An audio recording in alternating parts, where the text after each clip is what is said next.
Guys, നിങ്ങളുടെ ഒരു ചോദ്യം നിങ്ങൾ അതിനെ സത്യസന്ധമായിട്ട് ഉത്തരം പറയണം. ആ ചോദ്യം എന്താണ് എന്ന് ചോദിക്കാം അതിന് മുന്നേ 215 ഗ്രാമാണ് ഈ ഒരു സ്മാർട്ട് ഫോണിന്റെ വെയിറ്റ്. അത് നമുക്ക് ഫീൽ ചെയ്യും. 8.5 മില്ലിമീറ്ററിന്റെ തിക്നെസ്സും ഉണ്ട്. കാരണം 8000 mAh ബാറ്ററി ഉണ്ട്. ബോക്സിനകത്ത് നിങ്ങൾക്ക് ഫോൺ, കേസ്, റെഡ് കേബിൾ, 80 വാട്ടിന്റെ ഫാസ്റ്റ് ചാർജർ, കുറച്ച് ഡോക്യുമെന്റേഷൻസും സിം ടൂളും. സോ ഇതാണ് ഇന്നലെ ഇറങ്ങിയ OnePlusന്റെ നോഡ് CE6.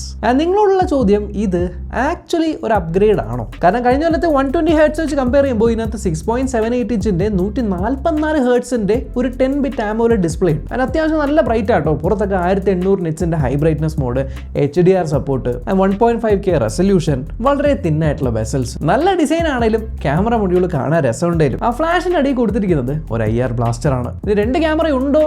ഉണ്ട്. അതിൽ രണ്ടാമത്തെ ക്യാമറയെ അവർ വിളിക്കുന്നത് ഒരു അസിസ്റ്റൻസ് ക്യാമറ എന്നാണ്. എന്തിനാണ് അത് അസിസ്റ്റ് ചെയ്തതെന്ന് വെച്ചാൽ പ്രൈമറി ക്യാമറ 50 മെഗാപിക്സലിന്റേതാണ്. ഒപ്റ്റിക്കൽ ഇമേജ് സ്റ്റെബിലൈസേഷൻ ഉണ്ടെങ്കിലും OmniVision 50D10 എന്ന് പറഞ്ഞ സെൻസറാണ്. ഈ സെൻസർ പൊതുവേ നമ്മൾ കേട്ടുവന്നിരിക്കുന്ന ടെലിഫോട്ടോ ക്യാമറകളിൽ അല്ലെങ്കിൽ അൾട്രാ വൈഡ് ക്യാമറകളിലാണ്. പക്ഷെ ഉള്ളത് പറയല്ല, ഫോട്ടോ സാമ്പിൾസ് കണ്ടു കഴിഞ്ഞാൽ നിങ്ങൾക്ക് മനസ്സിലാവും അത്യാവശ്യം തിരക്കേടില്ലാത്ത ക്യാമറയാണ്. അസിസ്റ്റൻസ് ക്യാമറ ചിലപ്പോൾ HDR ഇതിനെ സഹായിക്കുന്നുണ്ടാവും. പക്ഷെ പോർട്രേറ്റ് ഫോട്ടോകളിൽ എത്രത്തോളം സഹായിക്കുന്നുണ്ട് എന്ന് മനസ്സിലാവുന്നില്ല. കാരണം എഡ്ജ് നമ്മൾ നോക്കുമ്പോൾ ആ ഒരു ഹെയർ സെപ്പറേഷൻ ഒക്കെ അത്യാവശ്യം മാനേജ് ചെയ്യുന്നു എന്നേ പറയാൻ പറ്റുള്ളൂ. എന്നാൽ 4K 30 FPS സ്റ്റേബിൾ ആയിട്ടുള്ള വീഡിയോസ് എടുക്കാം. ആൻഡ് ഇത്തവണ സെൽഫി ക്യാമറ 16 നിന്നും 32 മെഗാപിക്സൽ ആക്കിയതുകൊണ്ട് ഫ്രണ്ട് ക്യാമറയിൽ നിങ്ങൾക്ക് 4K 30 FPS വീഡിയോ എടുക്കാം. ആൻഡ് സെൽഫി ഫോട്ടോയിൽ കണ്ട രസകരമായിട്ടുള്ള കാര്യം, വെളിച്ചം ഇല്ലെങ്കിൽ പോലും നമുക്ക് AI ഉപയോഗിച്ച് വെളിച്ചം നാച്ചുറലി കൂട്ടാൻ പറ്റുന്നു. ആൻഡ് സാധാരണ എടുത്ത ഫോട്ടോയിലാണെങ്കിൽ പോലും AI ഉപയോഗിച്ച് നിങ്ങൾക്ക് ഇപ്പോൾ കണ്ണ് തുറപ്പിക്കുകയാണെങ്കിൽ കണ്ണ് തുറപ്പിക്കാം, അല്ലെങ്കിൽ ചിരിപ്പിക്കാം. ഫോൺ ഉപയോഗിക്കുന്ന സമയത്ത് സ്ക്രോൾ ചെയ്യുമ്പോൾ ഉള്ള ഹാപ്റ്റിക്സ് കൊള്ളാം. ഹാപ്റ്റിക്സ് എന്ന് പറഞ്ഞ വൈബ്രേഷൻ. പക്ഷേ ഈ സിം കണ്ടില്ല. ഡ്യുവൽ സിം ആണ് ഇടാൻ പറ്റുന്നത്. മൈക്രോ SD കാർഡിന്റെ ഓപ്ഷനും കണ്ടില്ല,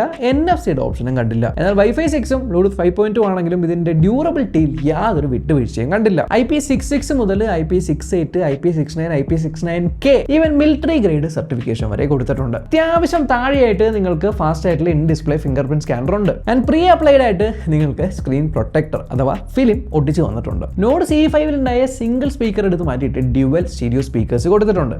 CD പ്ലെയർ കണ്ടിട്ടുണ്ടാവും, പക്ഷേ കുഞ്ഞൻ CD കണ്ടിട്ടുണ്ടോ? 90s കിഡ്സ് മാത്രം കണ്ടിട്ടുള്ള കുറച്ച് കിഡ്ലൻ ഗാഡ്ജറ്റ്സ് കാണിച്ചു. കുഴപ്പമില്ല, സൗണ്ട് കൊള്ളാം, സെപ്പറേഷനും നല്ലതാണ്. Snapdragon 7S Gen 4 chipset. Performance എങ്ങനെയുണ്ട്? യെസ്, ഡേ ടു ഡേ പെർഫോമൻസും ഗെയിമിംഗും ഒക്കെ ടെസ്റ്റ് ചെയ്യുന്ന നമ്മുടെ AnTuTu എന്ന് പറയുന്ന സ്കോർ ഏകദേശം 1.1 മില്യൺ ആണ് വരുന്നത്. ആൻഡ് സർപ്രൈസിംഗ്ലി ഞാൻ നോട്ടീസ് ചെയ്ത കാര്യം, ഇത് ടെസ്റ്റ് ചെയ്യുന്ന സമയത്ത് സാധാരണ ഫോൺ ചൂടാവാറുണ്ട്. എത്ര ഡിഗ്രിയാണ് ചൂടായെന്ന് അവിടെ കാണിക്കാറുണ്ട്.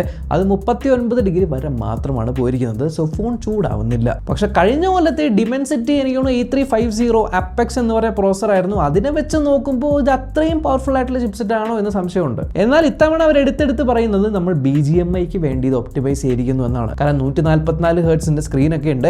ടച്ച് സാമ്പിളിംഗ് റേറ്റ് കുറച്ചുകൂടി ബെറ്റർ ആക്കിയിട്ടുണ്ട്. സോ ഗെയിമിംഗ് ആണ് ഉദ്ദേശമെങ്കിൽ, BGMI ആണ് ഉദ്ദേശമെങ്കിൽ നല്ലപോലെ ഇതിൽ കളിക്കാൻ പറ്റും. പിന്നെ UI ഒക്കെ അത്യാവശ്യം ഒപ്റ്റിമൈസ്ഡ് ആണ്. Oxygen OS 16ന്റെ സ്മൂത്ത്നെസ് ഞാൻ എടുത്ത് പറയേണ്ട ആവശ്യമില്ല.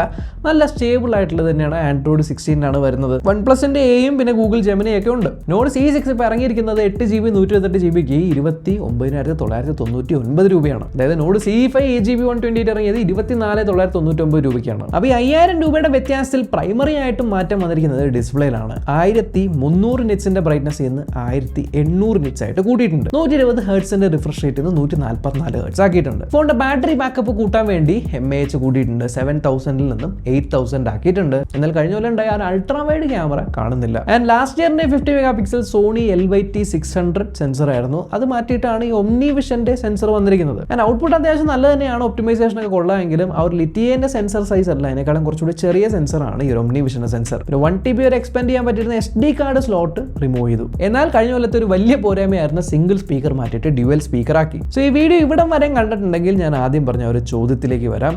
ഈ ഒരു വീഡിയോ കണ്ടിട്ട് ഇതിനെക്കുറിച്ച് നിങ്ങൾ ഇത്തരം കാര്യങ്ങൾ അറിഞ്ഞ ശേഷം ഇനി നിങ്ങൾ പറയൂ, OnePlusന്റെ നോഡ് CE6 നിങ്ങൾ വാങ്ങുമോ ഇല്ലയോ എന്ന്. എന്നോട് ചോദിക്കുവാണെങ്കിൽ നിങ്ങൾ അധികം ഹീറ്റ് ആവാത്ത, നല്ല ബാറ്ററി ബാക്കപ്പ് നിൽക്കുന്ന, അത്യാവശ്യം നല്ല ബ്രൈറ്റ് ആയിട്ടുള്ള സ്ക്രീനുള്ള മൾട്ടിമീഡിയ എക്സ്പീരിയൻസ് ഫോക്കസ് ചെയ്യുന്നവരാണെങ്കിലാണ് നിങ്ങൾക്ക് OnePlus നോഡ് CE6 ഒരു ഉചിതമായിട്ടുള്ള ചോയ്സ് ആയിട്ട് മാറുന്നത്. അപ്പോൾ അത്രയുള്ള വീഡിയോ. അടുത്ത വീഡിയോ കാണാം. ബൈ.